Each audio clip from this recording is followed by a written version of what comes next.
Good afternoon, everyone. I'm Governor John Carney. Thank you for joining us for our weekly press conference on Delaware's response to COVID-19. I'm joined once again by Dr. Carol Rattay, the Director of the Division of Public Health.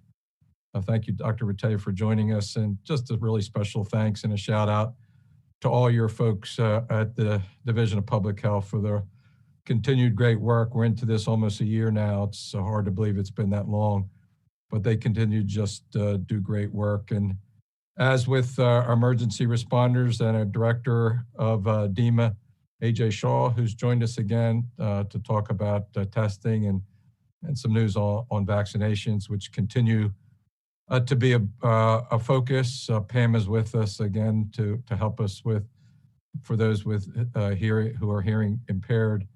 We do have a regular presentation, which we'll walk through. It starts with some pretty good news as Delaware gets healthier with the reduction in the number of positive cases that we see each day. We continue to test at a very high rate, although we've had a couple snow days in the last week or two, which have slowed down testing on those days. They're out in the communities across our state making available that important testing information.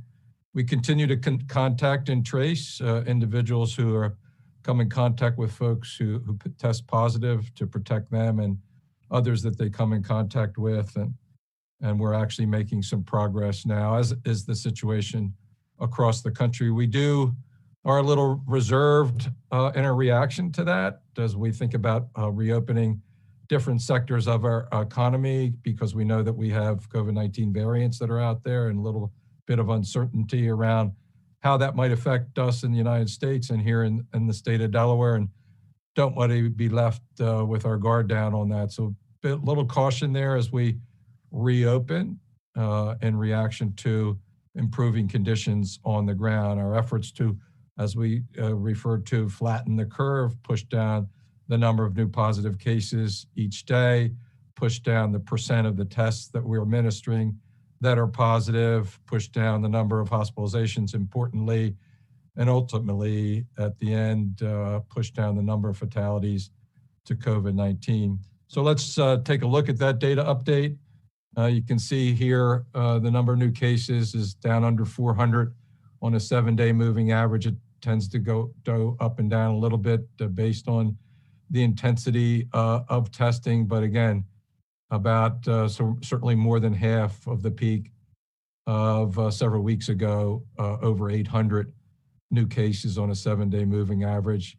You know, our goal for positive tests that are administered is under 5%. Of course, back in the summer, we were down in the 2-3% range, maybe not that quite that low, but certainly well under 5%. Now we're closing in on 5%. This number a few weeks ago, again, was 10%.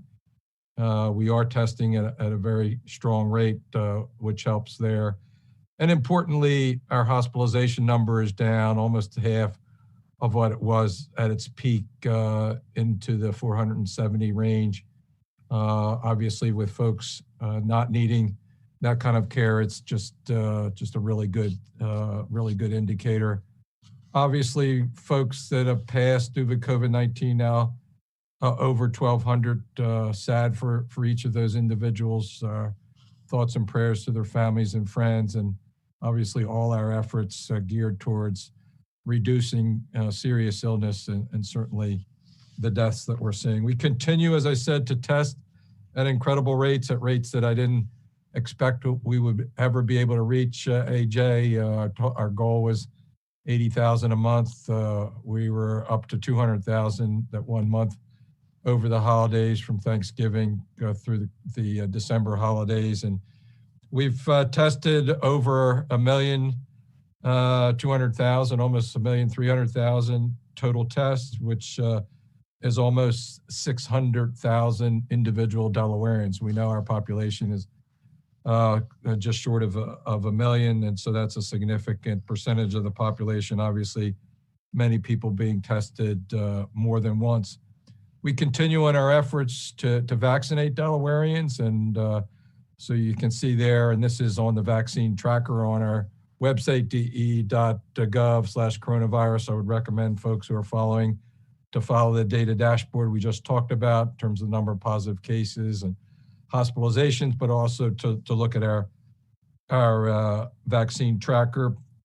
There are some caveats to these numbers. We do have some numbers from the federal pharmacy program mixed in here, which will become clear in the weeks ahead. Bottom line is over 126,000 Delawareans have received their first dose. Many of those are second doses. I should say we've administered over 126,000 doses. Some of those are second doses. Our 1A priority citizens in the hospitals, healthcare providers, first responders got their first doses first, and some of them have come around, particularly hospital workers, and have gotten their second doses, so several thousand of those.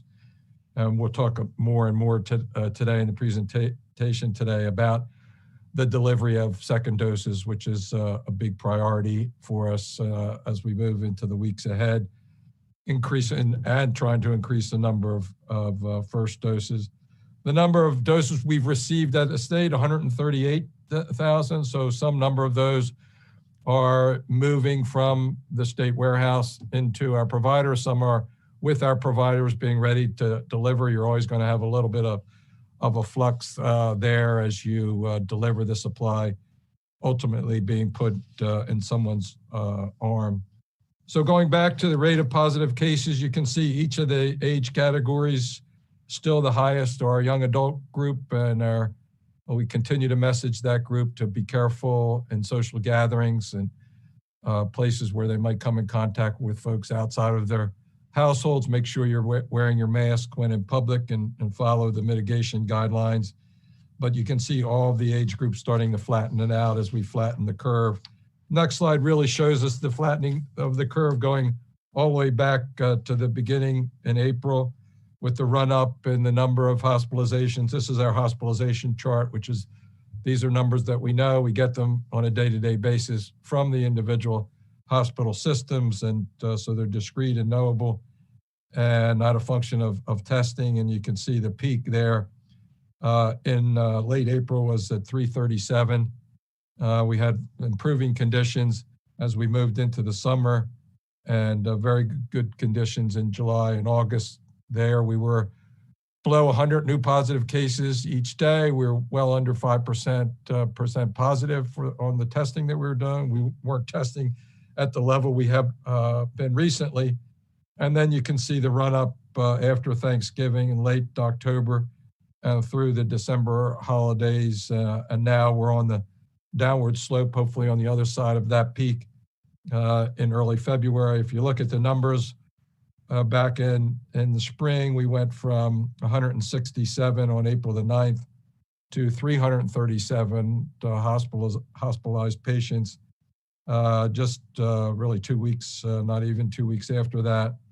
We hit our low of 29 COVID-19 patients in the hospital in mid-August, and then we had the run up from 107 hospitalizations on November the 2nd, almost 3 times that on December the 4th, and then the peak on January the 12th at 474. Now we're back on February the 8th to 254. So improving conditions, clearing the way for reopening to a certain extent, but we need to be careful with that, particularly with the variant that we hear so much about, now being seen, tested here in states in the United States. We've had a case or two, I believe, of one or the other of those variants, and something that we're very concerned about. So let's talk about our focus on vaccination. Our goal from the beginning has been to vaccinate as many Delawareans as possible, as quickly and as equitably as possible. So as many Delawareans as possible, as quickly and as equitably as possible. And each of those is critically important. We want to do it fast. We want to do it fair. And we want to do it in a way that addresses all the various populations in our state. We were at the beginning, and we're doing this consistent with a prioritization schedule established by a national ethics panel, reviewed by a state ethics panel here in Delaware, identified those priority groups, the so-called 1A groups: hospital workers, healthcare workers, first responders, folks on the front lines of public safety and the like. Those were first up. The hospitals themselves got about 30,000 of our first 50,000 doses. Many of the others went to first responders. And so they were the first to get vaccinated and now coming around to get their second doses. And that's our top priority with each allocation that we get from the federal government. I should have said earlier, I may have that the federal government at our White House call this morning indicated that they will increase the supply of vaccines to our state. They will allocate directly to the federally qualified health centers coming up in the weeks ahead. And as they announced last week, they will allocate directly to certain pharmacies in our state, to Walgreens pharmacies, that will be part of our allocation, but not taking away from what we're currently allocating to our partners, the pharmacies, the primary care practices, the first and second doses for first responders, healthcare workers. So that's our goal. Achieving our goal depends on supply. The fact that the federal government is increasing our supply is a good thing, but they're not increasing our supply at a rate that will enable us to keep up with all those folks who've gotten their first doses who are coming now around for the second dose. And so as we use some of that supply to make sure we get those second doses out, the number of doses we get from the federal government for first doses is going to decline. Kind of by definition, unless that supply increases, basically doubles in order to meet the demand for second doses. We're not going to be able to expand that. And you'll hear from Dr. Rattay about the fact that we're going to have to push, as a result of that, we're going to have to push out the 1C population beyond March 1st, which was our original target. So our ability to vaccinate both first dose individuals, which we're now into the 1B category, we're still doing some cleanup for first doses for 1A, the high priority of second doses for 1A, and now moving into 1B, and then trying to do additional first doses as we move forward. So that's our challenge. This week, as I said, we're focused on second doses for those 1A eligible workers. I mentioned hospital workers, primary care physicians and practices, all those frontline healthcare workers, first responders, police and fire, paramedics, and our Delaware seniors 65 and older that are coming around now for their second dose, those that were the recipient of their first doses in the large clinics that we had at the DMV and Louisiana and other places about a month ago. So that's our challenge. We'll be able to meet that challenge dependent upon the supply of doses that we get from the federal government. We can only make progress on expanding those who've been vaccinated for the first time based on our ability with the supply we get from the federal government to do second doses and then move on to a new population of first doses. And without basically a doubling of that supply, there are going to be fewer vaccines from the federal government for first doses going forward than they were to meet our obligations for second doses. That's the challenge ahead. We did have a conversation on the White House call this morning about the status of the Johnson & Johnson one-dose vaccine that will go before the FDA panel at the end of this month, is my understanding. They told us they would get us an update probably at our governor's conference call next week. We'll know a little bit more about that. We won't know ultimately until the FDA reviews the data and either approves for emergency authorization or not.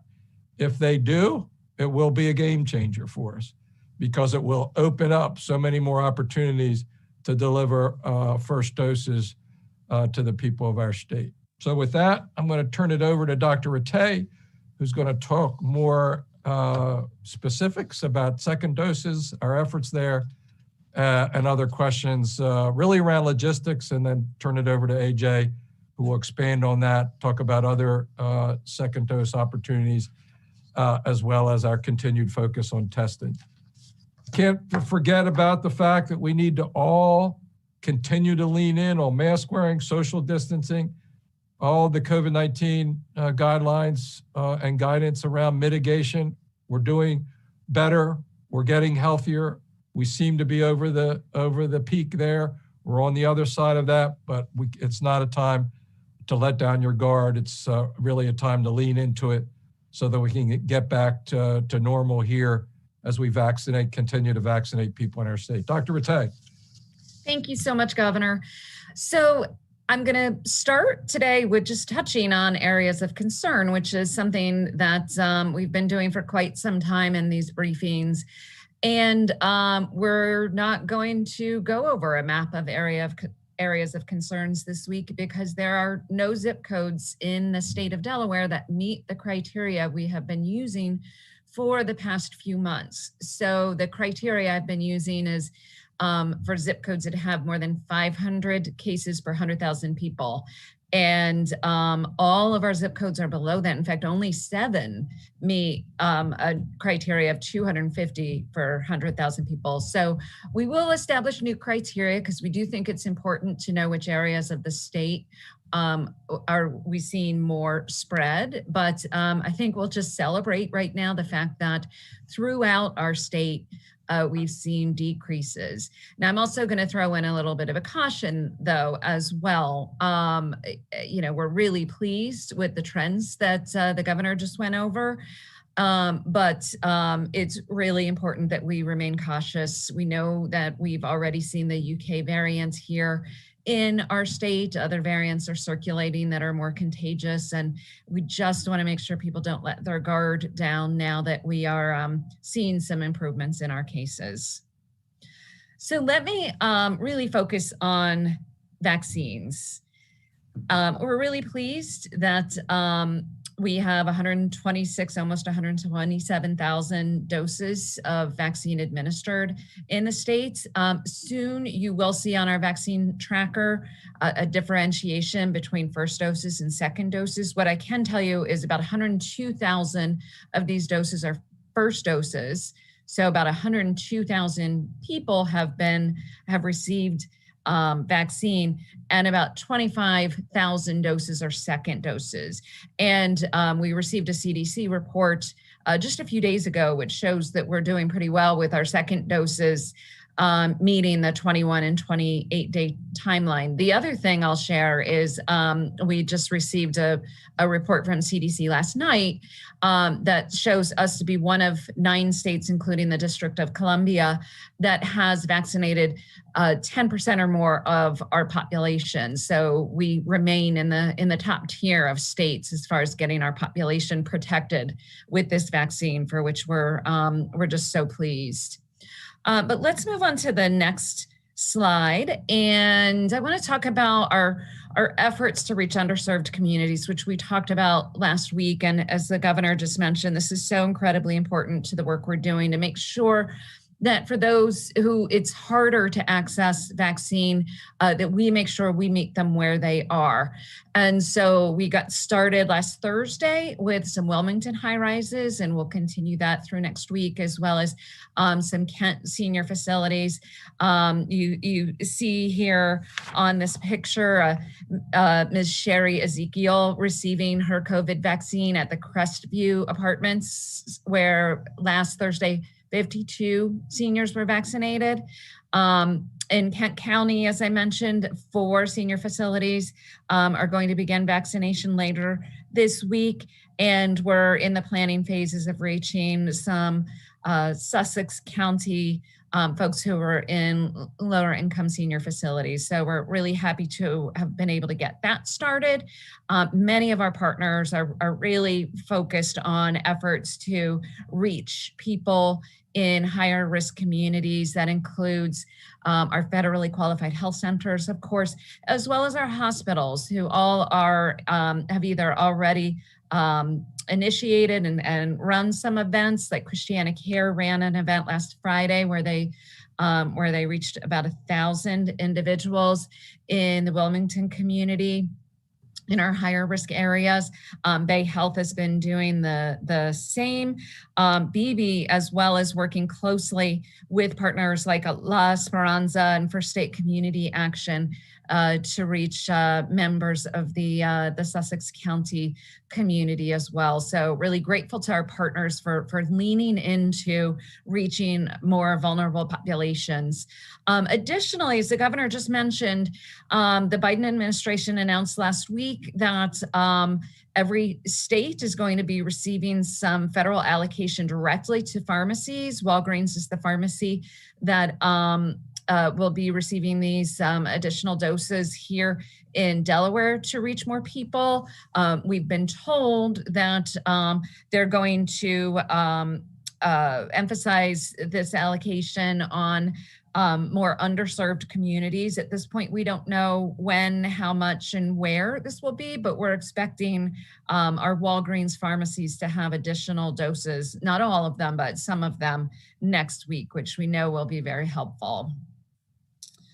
Let's talk a little bit about the waiting list and the work we're doing to reach our Delaware seniors. As you probably remember, it was around January 20th. It was January 20th where we opened a waiting list. And we've had a total of 107 individuals age 65 and older who have signed up for this wait list since January 20th. About 32,000 individuals from that waiting list have been vaccinated so far. We're going to continue to try to present opportunities for individuals on that waiting list. As Governor said, since we're focused on second doses, it's going to be a little slower than we wanted. This week, curative and vault appointments are going to total 3,200 appointments for individuals age 65 and up. But again, there's multiple places now where people can get vaccine, primary care provider and pharmacy, but supply is a problem throughout the system. And given, there are a lot of people on this wait list, we're asking people to be patient. And that means also, we've seen some people put their name in as many as 20 or more times. And it doesn't matter how many times you put your name in. It's not like a raffle where you're going to make it more likely that you get picked. So you don't need to submit multiple times. We got you if you're in there once, and we're going to continue to communicate to all people on that waiting list about what options are available and how things are evolving. So please stay tuned to the emails that we send out. And we're going to try as fast as we can to make vaccine available to everyone on that waiting list. Let's move on to second doses, which is for us an exciting announcement today. We've been really focusing hard on ensuring that we allocate adequate doses to make sure that those who've received their first dose have access to their second dose, as close to the 21 or 28 days as possible. But as we've discussed before, it's fine, certainly, if you don't meet that 21, 28 days. Our goal is to ensure that everyone has access to their second dose by 42 days or under. And so the events that we are announcing today ensure that anyone who participated in any of our larger events has access to a second dose in a very appropriate time. So on the weekend of the weekend of the 16th, 17th, and 18th of January, we had several events.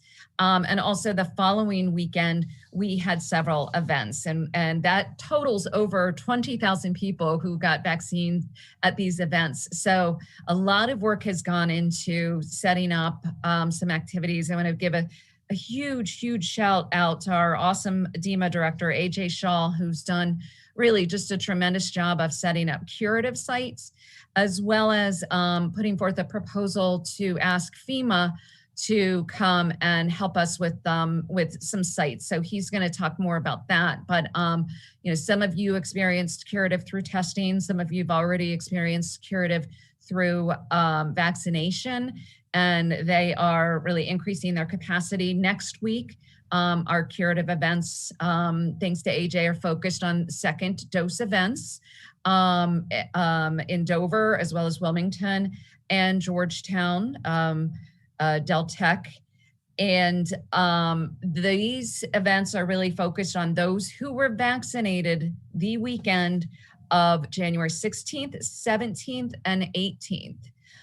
For those who went to Sally's to get their vaccination, a number of folks were invited to come, folks from LACC, Kingswood Community Center, as well as some of the surrounding residential apartments. Those folks were invited to come to Sally's, and those folks are going to get specific outreach from the Division of Public Health, Community Health Services about their second doses. So if you were invited because you're in one of those groups, you don't need to seek out any of these other vaccine events. But if you came because you heard through social media or somewhere else that event was happening, your best approaches to get vaccinated are to either go to a curative site, probably the curative site in Wilmington, that will be next week, or the FEMA event, which will be events, 6 days of vaccination is our hope, that following week. So those will be the best. You've got lots of options if you were vaccinated at Sally's. For the Dover DMV events, again, 16th, 17th, and 18th, there are 3,800 slots with the curative events next week. So look for a link for that soon. But there's not enough of those appointments. So if you're not able to get one of the curative appointments, no worries. The FEMA event is going to be a good choice, the FEMA days of vaccination. So that is the same for those who got their vaccine at Delaware City DMV or Georgetown DMV. We're asking you to, you can, if you can get your second dose at a pharmacy or anywhere else, that's great.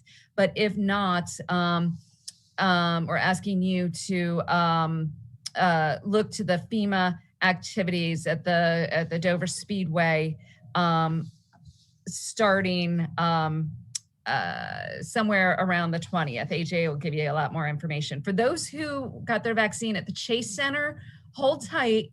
More information is coming soon about how to get your second vaccine. And we do recognize that your second dose is going to be likely in a different place than you got your first dose for those who attended our events. And, some of this was weather. We learned that the colder weather can create some problems for these DMV pods. So AJ and his team are really thinking through, how to address the weather issues with the FEMA event moving forward. So with that, I am going to hand it back to you, Governor, and thank you. Yes, thank you very much, Dr. Rattay. And just one thing that was mentioned related to that discussion around second dose that was mentioned by the representative from the CDC on our White House call this morning. If for some reason you're not able to get your second dose kind of on time or on schedule, and even if it slips by the 42 days, their recommendation is to still try to get that second dose beyond that. So just word out, I think we'll be getting something in writing to that effect. But for those of you who forget or whatever the case may be, according to the information shared with us this morning on the White House call, you should still pursue getting that second dose. AJ Shaw, thanks for what your team is doing on the testing side. I know you're going to talk a little bit about that and some of the large clinics for vaccination as well. Thank you, sir, and thank you, Dr. Rattay. So Before we get into the testing and vaccination efforts, I'm going to cover just another graph that we shared a few times over the last few months, which is total hospitalization. So this includes positive COVID patients, patients under investigation, so they might have signs or symptoms of it and being tested, and then the overall admissions to the hospital. So as we've seen, we are, knock on wood, on a trend downward, which we hope stays this way. But this only shows you, how important it is that people, wear their mask, wash their hands, stay socially distanced to make sure we protect the whole community. We also know there's going to be a lasting impact to the healthcare field with this that's going to last for a few years as people have postponed medical procedures that we need to make sure they get the attention that they need. AJ, so yes. If I can just interject here. This graph clearly illustrates the fact that our hospital partners were able to manage the number of people that were in their hospitals, treat them, and it does also mean, as AJ alluded to, that some folks were not in the hospital for elective surgeries and that kind of thing. It may mean that somebody pushed off a procedure, and so those of you who are in that category might want to think about getting in touch with your physician and making sure that you, when appropriate, when the hospitals are able to accommodate you to do that. But this clearly shows their efforts in managing their census through this COVID-19 peak that's clearly demonstrated there in this graph. Thanks, AJ, for that. And thank you to our hospital partners. I know we've had weekly meetings with them or multiple meetings over the course of the week just to make sure we kept our fingers on the pulse and supported them any way we could. Next, we're going to go into what we were talking about with Dr. Tay and the second doses. So we did a sprint in January. Public Health did several events to really make sure we finished the 1As and also kind of did a soft launch in the 65 and plus. Now it's the time around the 28-day time frame for us to do a sprint to get those people their second shots. I think we've seen through testing and now in the vaccination, it takes partnerships to, make this stuff work. And kudos to really two partners that have been with us this whole time, the Dover International Speedway and then Deltec, to really open up their arms to whatever we've needed. You probably saw after the Super Bowl the other day, the NFL offered all 30 NFL stadiums to the president to make use for vaccination sites. We don't have an NFL stadium here, but we have the next best thing in the Monster Mile. So the partners down there have opened that up to really plan to have a 6-day event to get those second doses into people. Center of the state, accessible right off Route 1, Route 13, just about an hour from anywhere at the most.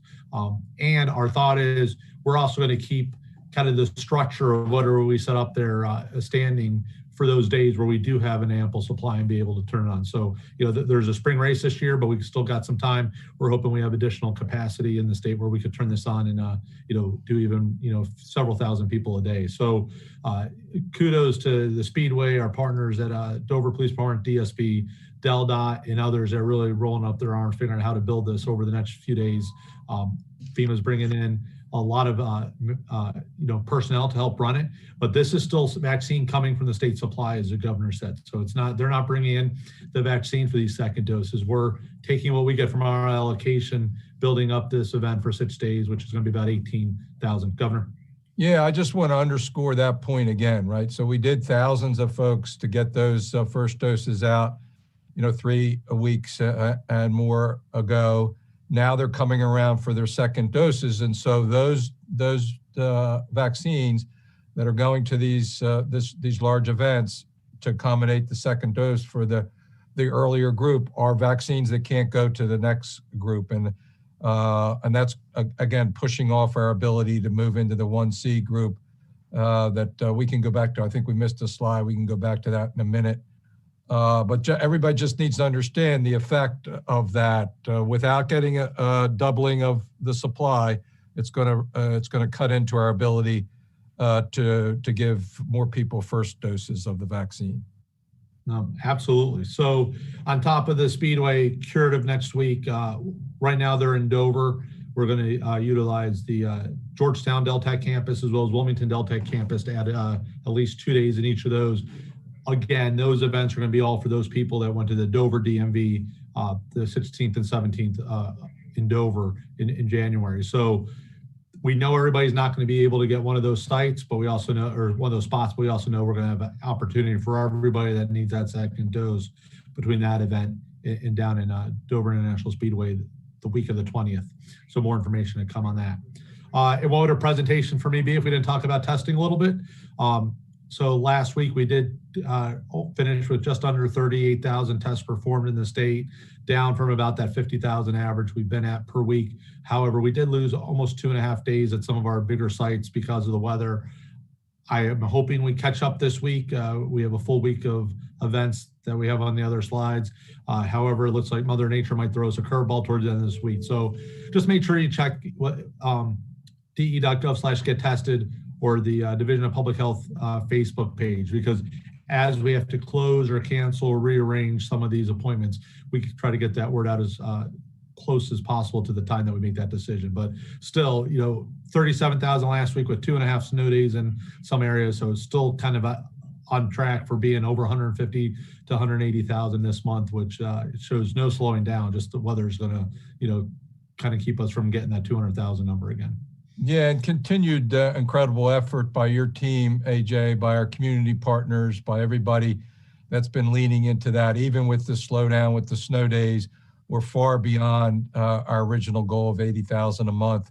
80,000 a month seems like a pittance now when you're over 150,000 and closing in on 200,000 each month. It also shows that the public is paying attention, that they haven't, frankly, lost the focus on the importance of knowing their status and making sure they're protecting themselves and their neighbors. No, and I think a question we had, and I'll be the non-doctor that reiterates what a doctor told me, even when you get vaccinated, it's still important to still get tested, because we still don't know what impacts those vaccines are. You could still be a carrier. Could you be asymptomatic? Can you spread it? We don't know that yet. So just because you got vaccinated doesn't mean you have to, you should not continue to get tested. We have, I believe, 14 sites this week in Newcastle County.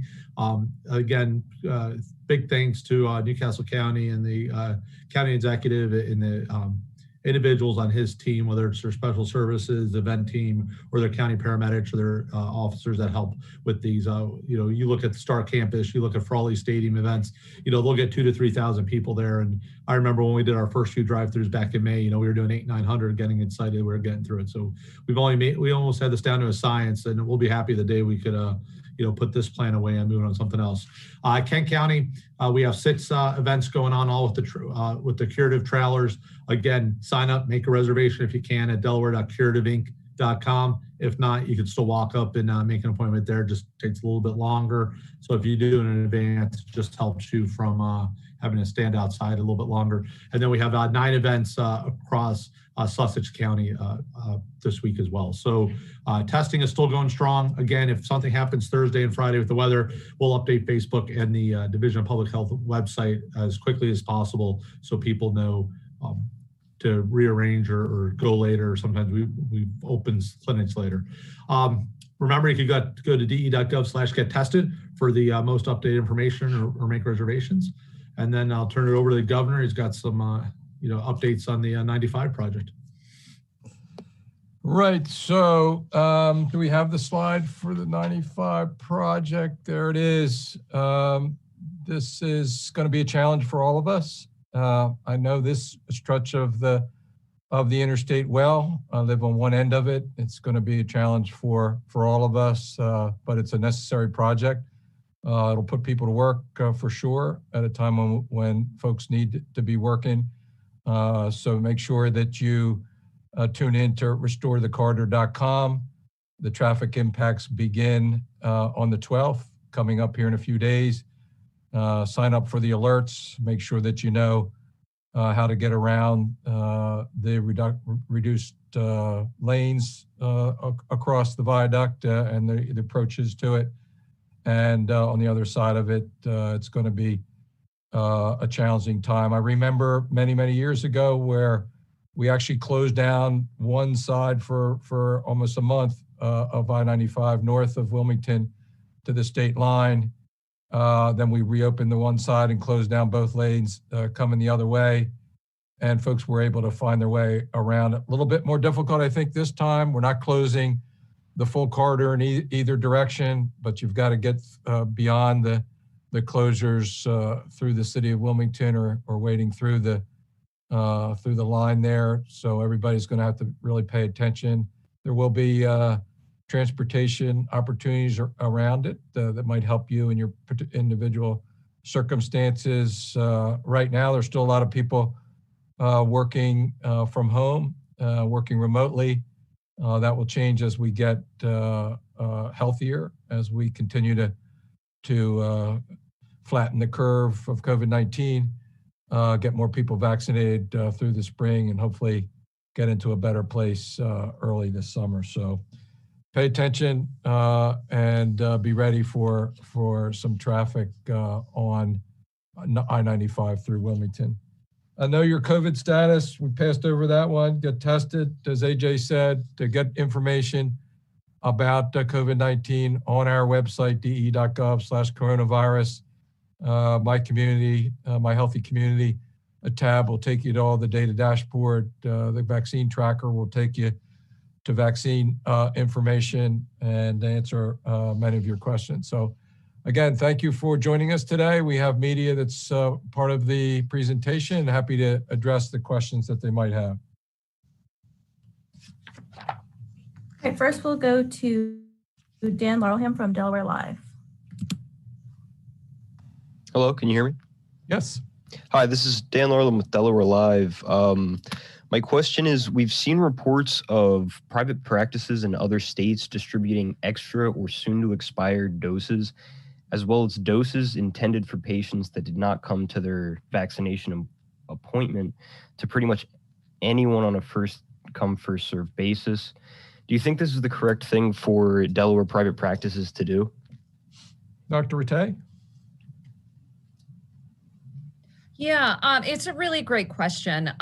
In many ways, I mean, this vaccine to us now is like, you know, more than gold, more than, I mean, it's so incredibly valuable, right? We don't want to waste any dose. And so for the providers that are receiving vaccine, you know, we ask them to put a plan in place. And if you have extra vaccine at the end, which it really shouldn't be much, I mean, if you open a vial of Pfizer, as an example, you get 6 doses out of the vial.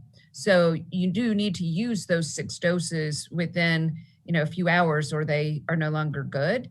You know, we hate to have things go in the garbage. On the other hand, we know that it can be controversial when, you know, a healthy 25-year-old, for example, whose occupation doesn't qualify them for a vaccine gets the vaccine. And we've seen that play out on social media.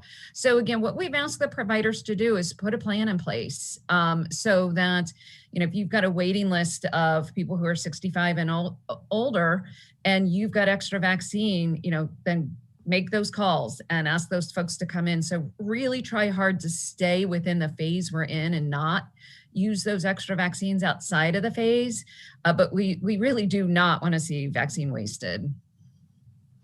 As a follow-up, is there any sort of, I guess I would say, repercussions for private practices that do perhaps like give extra vaccine to, say, a 24-year-old healthy student or whatever? You know, if it's within the boundaries, which are, you know, you have an open vial and you have, you know, 2 vaccines left, and the option is either throwing away or this is the only person whose arm is available, we're not going to cite somebody for doing that. But again, we are really asking people to try to reach out to people within the phase we're in, the 1B or 1A phase. And if you've got extra, get it to those people. Next, we'll go to Nick Celio from Delaware Public Media.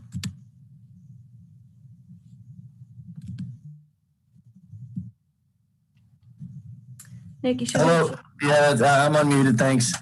All right. Hi, everyone. I was hoping to get comment on the executive order from President Biden creating a special enrollment period for the Affordable Care Act.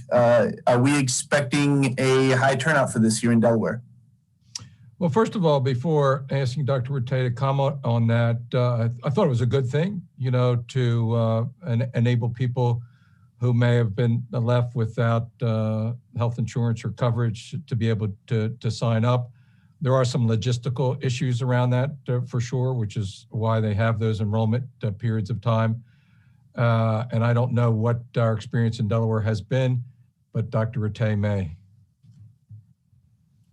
Yeah, I don't have a lot to add. I think it's certainly a very positive, and and I know that Secretary McGarrick has her finger on this and can provide a lot more detailed of an answer. I will just say it certainly seems like a positive, especially during this pandemic. And then one follow-up question: to what is the state attributing the recent drop in cases? Does this have to do more with human behavior, or is it more to do maybe with a seasonal trend like the flu? Yeah, I'll let Dr. Rattay handle most of it, but all the restrictions that we put in place, social distancing, reducing indoor dining capacity, all those things are what public health officials tell us need to be done to put in place in order to protect individuals from the spread of the virus. Testing is an important part of that, knowing who's positive and who's not, particularly when a lot of people who we've learned over the last year that a lot of folks who are actually positive and shedding the virus are not symptomatic. They don't feel sick. They don't know that they might have the vaccine. I think I've seen an increasing focus on mask wearing. Dr. Fauci, all the folks from CDC, NIH talk about the importance of that, not just for protecting others. It's fundamentally about protecting others, but also protecting yourself. So I'd like to believe that Delawareans have really pulled together and followed the restrictions and the guidance we put in place. They've worn masks, they've kept social distancing, and that's the impact. Dr. Rattay? Yeah, I think that's right. It's multifactorial, but I would agree, from a mitigation perspective, I think that Delawareans are making, really good choices. When I look back from our cluster reports from the fall and, especially beginning October 31st, a lot of gatherings were happening, indoor gatherings were happening into Thanksgiving, the December holidays, New Year's. We saw a lot of clusters of cases related to these indoor gatherings. And in January, into February, we just haven't seen as much. So I really do think that the indoor gathering behaviors has helped us to see a decrease, in addition to, people just seem to be quite comfortable wearing face coverings now.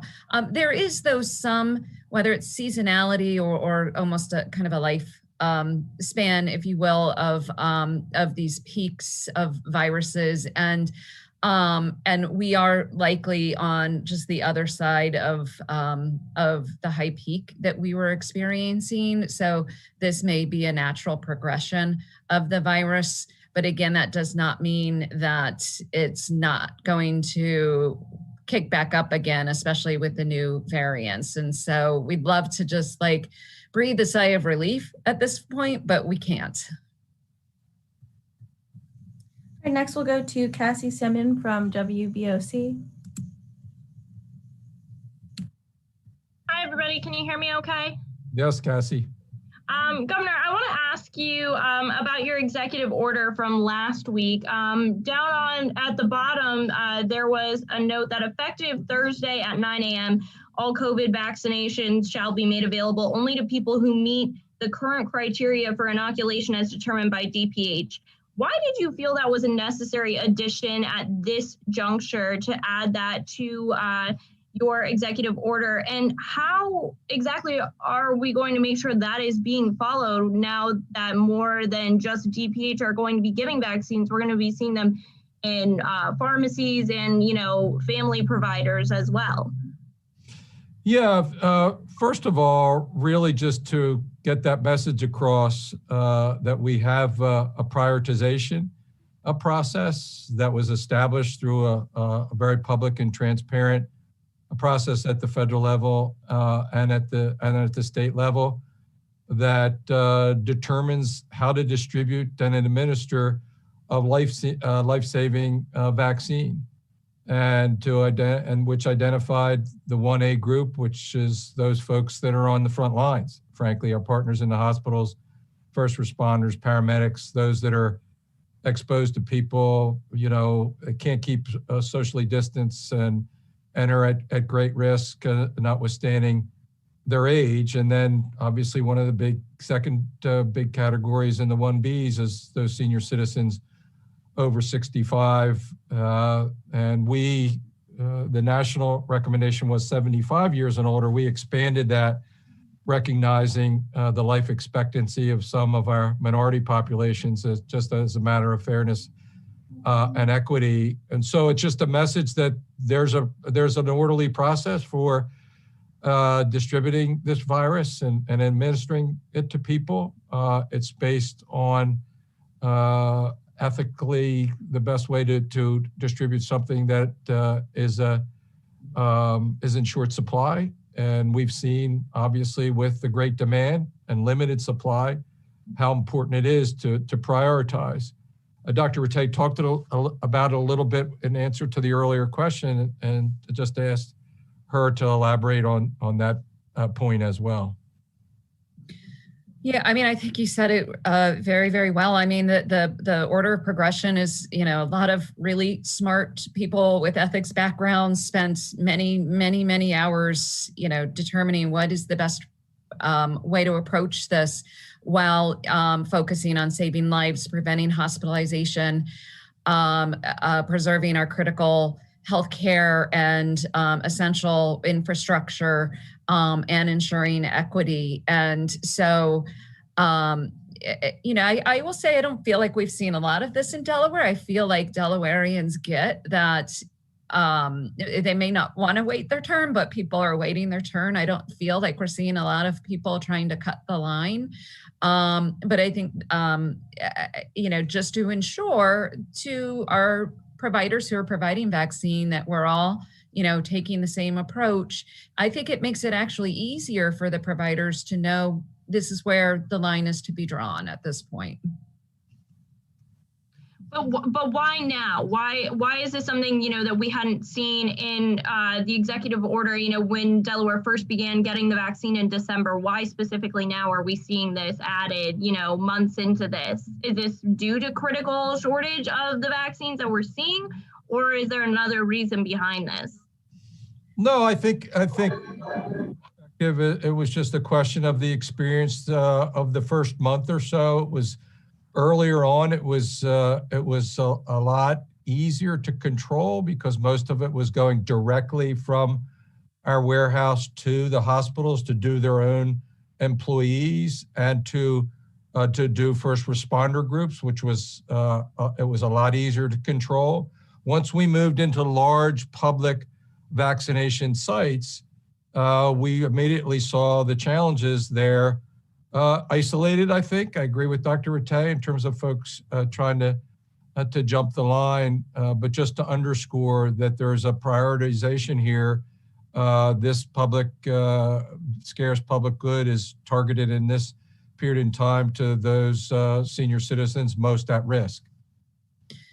And Cassie, I'll also add that, we also added to the executive order, just laying out what's required for those who vaccinate, how to report it. Because again, as the governor was saying, now we have a lot more providers and we want to make sure everybody knows what's expected.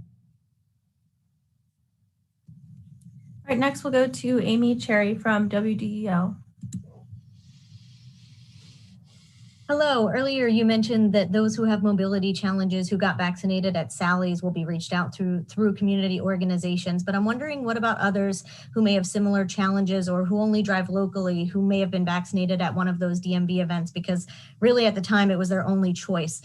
I'm wondering if there may be a state option coming for them to get that second dose that doesn't involve driving to Dover, or are they sort of stuck competing for appointments at local pharmacies? AJ, you want to comment? Yeah, no. So Amy, I think that's a good point. And I think that's, we are going to monitor those numbers. And so if you look next week, we're using Curative to, kind of launch it and be second doses. And if that's the way we need to respond post the Dover event, I think we are willing to set a day aside a week or 2 days a week, what needed. When you manage these sites and you're doing, 300, 400, 500 people a day, we want to keep it either first dose or second dose. Your efficiency and the throughput is all based on how well your staff's getting people through and explaining it. And it takes longer to explain the process to somebody getting the first dose versus the second dose. So we will kind of put swing the pendulum one way or the other as the data gives us. So, we are starting next week for those people that went to the first few pods that were in Dover. We do know that the week when we did the soft launch for 65 and plus in Dover, there's people from all over the state that drove there. So, yes, they might have to ask a family member to take them, but we're also going to make sure we monitor it and see if we have to do something localized as well. And just make sure we balance it, because we want to make sure we don't delay those first doses by doing too many second dose events as well. And quick follow-up, just wondering, sort of, when you say you'll monitor it, will you be sort of tracking via the VAMS or CDC website how many didn't go to get that second dose, or would it be based upon complaints you might receive? Just sort of wondering how that might work. So I think we know what the population was. So I think we'll be able to see what the delta is as people register and kind of work towards that. And then I'll see if Dr. Tay has anything to see on the CDC side as we follow up. And we know there's going to be the one-offs. And I think we've already had some conversations on how do we address that, and more info to come as well. Dr. Tay. Yeah, I mean, we can monitor it through our data, but also, people will let us know if this is a problem. But as AJ was saying, for the sake of efficiency, I mean, it was a lot of people who got vaccinated that weekend, those 2 weekends. And so this is really a great way to, again, get many people through, but there will be folks for whom that's more difficult. We have asked all pharmacies that are providing vaccine to make second doses available as best as possible. So there are other options. All right, next we have Brandon Holbeck from the News Journal. Good afternoon. In previous weeks, you've said the priority is on administering first doses to as many people as possible. And today it's kind of shifted to getting second doses to people who are soon coming due. Was it always the plan to kind of shift at this point when a lot of people would be coming due for second doses? And if so, how come these events for second doses couldn't be scheduled sooner? Yeah, so I would say two things. One, going back to the period of time where we started planning those large events, there was considerable pressure coming out of the White House task force meetings with not holding back supply for second doses and really getting as many first doses into people's arms as possible. And in fact, a challenge basically saying we will base your future allocations on your throughput performance to date. And the throughput performance at that point wasn't what it needed to be. And so there was a real sense of urgency in the public, number one, to move out of 1A into 1B, the most vulnerable population age-wise, and that at great risk, and every state was doing it. And so knowing that and moving and to doing all those first doses intensely, we knew we'd be back around where we are today, trying to deliver second doses with a supply that hasn't kept up with the need for first and second doses. And so the need to do those second doses, as I've said several times over this presser, is that is driving, will reduce the number of first doses that we can deliver to folks. And then following up on some of the earlier discussion about outreach into the community and signs of disparity with the vaccine rollout, what would you say to those who would say that the state hasn't done enough yet, in particular to gain the trust of the Latino community, or in other cases, reaching out with information about the vaccine and its safety and things of that nature? Well, with respect to messaging in terms of vaccine hesitancy, I'll turn over to Dr. Rattay, but also reflect back on our experience with testing and the concerns that we had and that members of the community had and expressed to us that there wasn't an accessibility to testing in certain lower income minority communities in our state.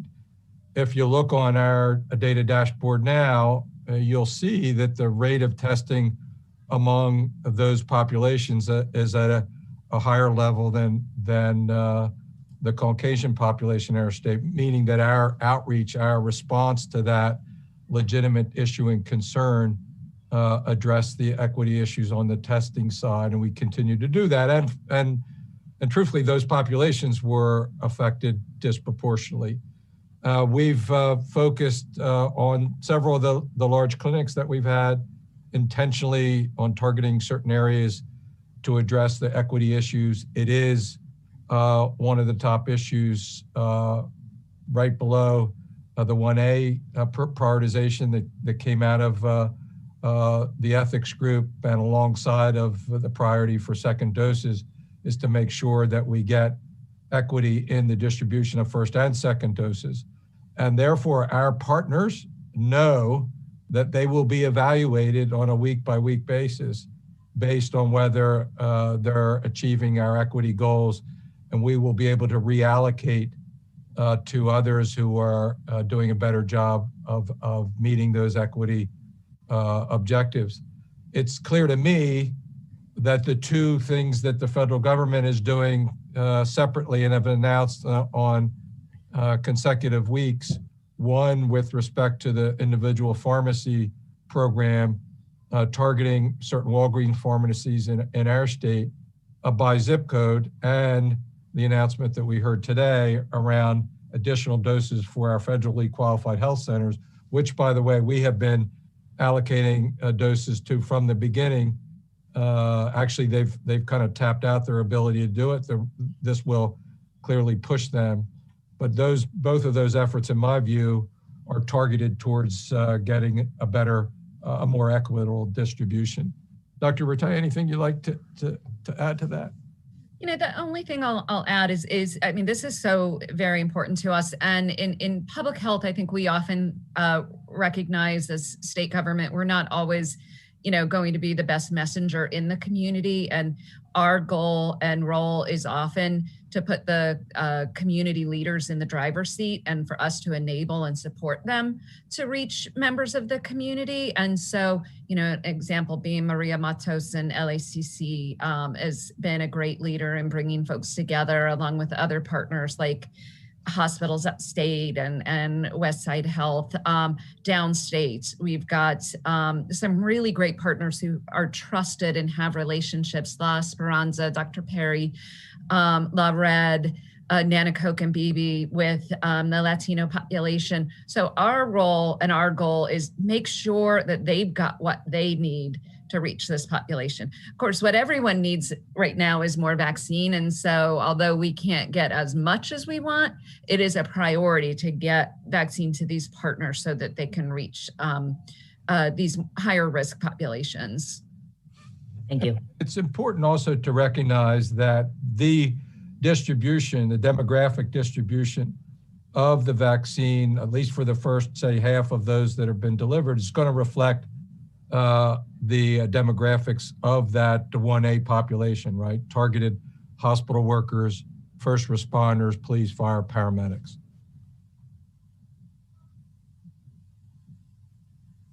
All right, last we'll go to Tim Mastro from Delaware State News.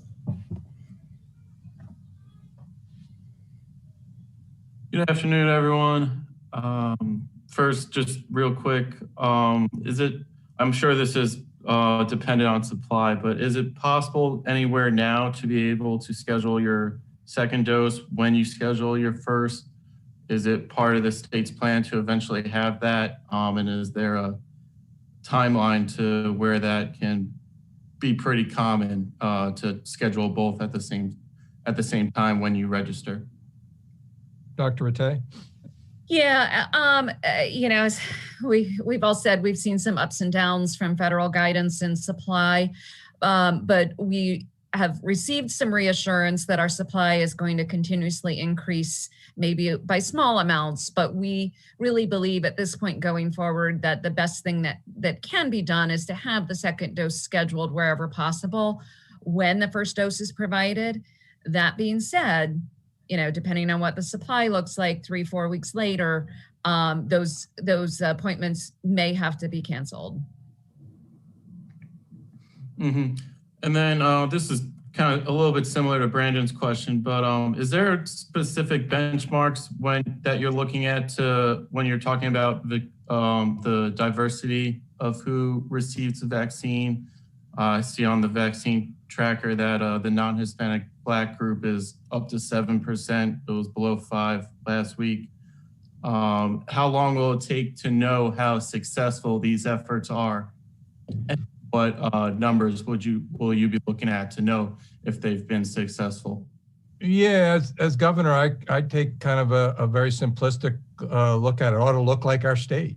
It ought to reflect the population of our state and certainly the adult population of our state. We have some idea of what that is, and we will be watching the allocation up to our partners in whether or not they're getting that an equitable distribution. This is a scarce public good, a life-saving vaccine that needs to be delivered in a way that's fair, fast and fair. And that's what our objective is going to be. All right, moving on to the pre-submitted press questions. This is from Doug Rainey at Delaware Business Now. What is the rationale behind allowing restaurants to operate at 50% occupancy, but putting banquet rooms at 10 people? He says neighboring Maryland does not have a distinction. Yeah, I've received a lot of comments about that from some of our business leaders. I think it's, and I'll turn it to Dr. Rattay, I understand the concern, number one, and we don't like to get too far out of line with our neighbors because then you create cross-border type of competition or folks taking advantage of that. And I certainly don't like and don't want our businesses to be advantaged over businesses across the line in Pennsylvania, Maryland, or New Jersey. But there's fundamentally something different between a restaurant and an indoor gathering. And the question is, if you're going to allow indoor gathering at 50%, what's the limit going to be?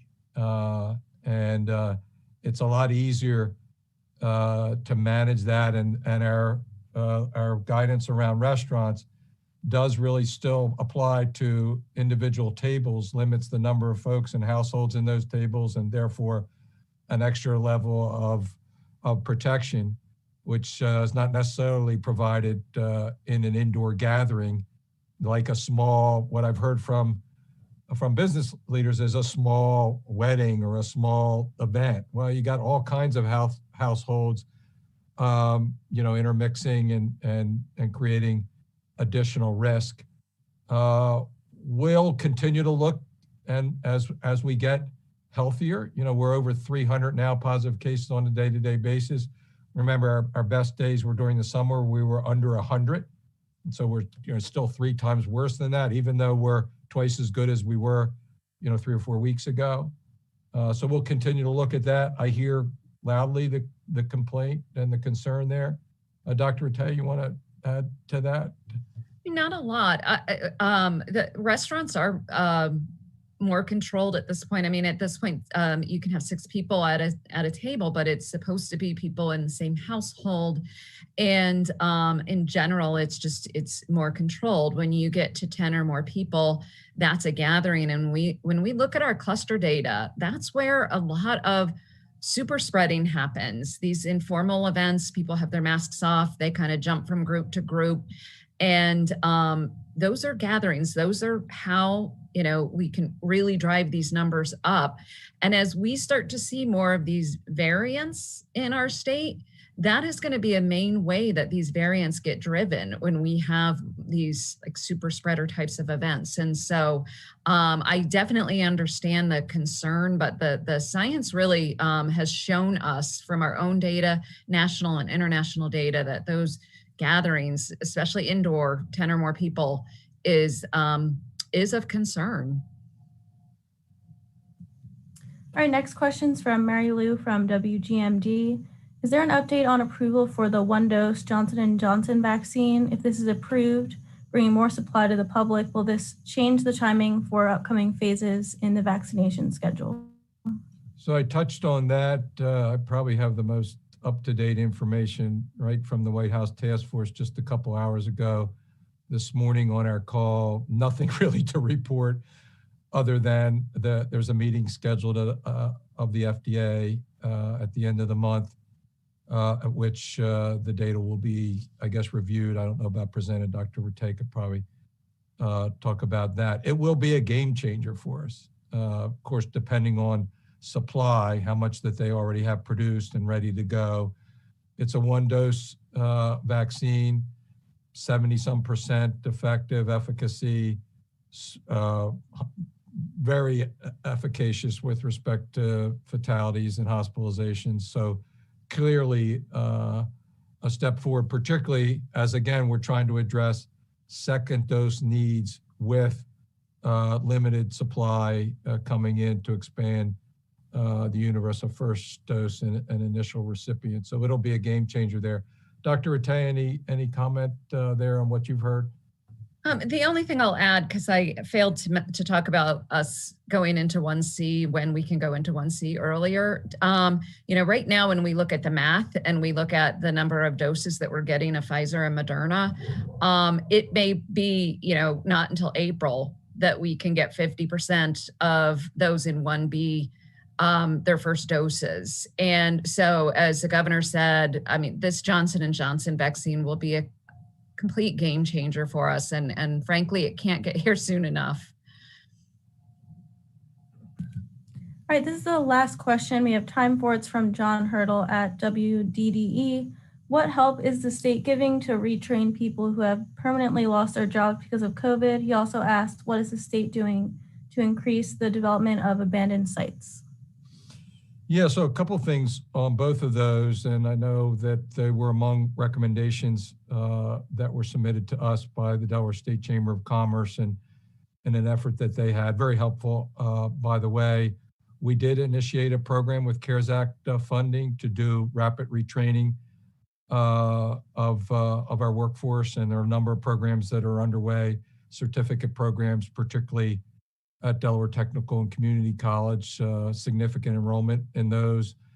Some of the obvious employment areas, IT, healthcare, construction, lots of demand out there for workers in each of those fields. At 3.5% unemployment, which was just the latest number, considering all the trauma in the economy, that's not a bad number, but we know that we have workforce needs in among a lot of those business areas. On the area of what we call Ready in 6, recommendation by the Delaware Business Roundtable and the Delaware State Chamber of Commerce, meaning have employment center sites ready to go in 6 months. We've done quite a bit of work, former Secretary of Transportation Jen Cohen and her team, to streamline their process of approval for sites like that. We've made resources available again in our budget to provide transportation infrastructure improvements to those sites in order for us to be competitive for new business expansion opportunities, new business location opportunities. We need to be able to have sites ready to go for when a business makes a decision to locate here in our state. We continue to pursue that. We have a group called GEAR, which is the Government Efficiency and Accountability Review, which has looked at a number of efficiency areas in our state. We've asked them to take a look at the permitting processes to achieve the goals that are behind the recommendations of the Delaware State Chamber of Commerce and the Business Roundtable, and frankly, the needs of workers and employers across our state. So I think that was the last question. I want to sign off by, again, thanking Dr. Rattay and her team at the Division of Public Health, AJ Shaw, Director Shaw and his team, testing at incredible levels, vaccination, again, moving people through among the top 10 in states in getting our population vaccinated, now really leaning into second doses for those that received the first doses, waiting and hoping for that Johnson & Johnson 1-dose vaccine that'll be a game changer for all of us. But in the meantime, we all need to follow the rules, wear a mask, keep your social distancing, sanitize your hands, get tested, be careful, get vaccinated when your number comes up, sign up for and schedule your second vaccine when possible. If you stay the course, we'll get through this and we'll get out on the other side. Thank you for joining us today. Look forward to seeing you again next week.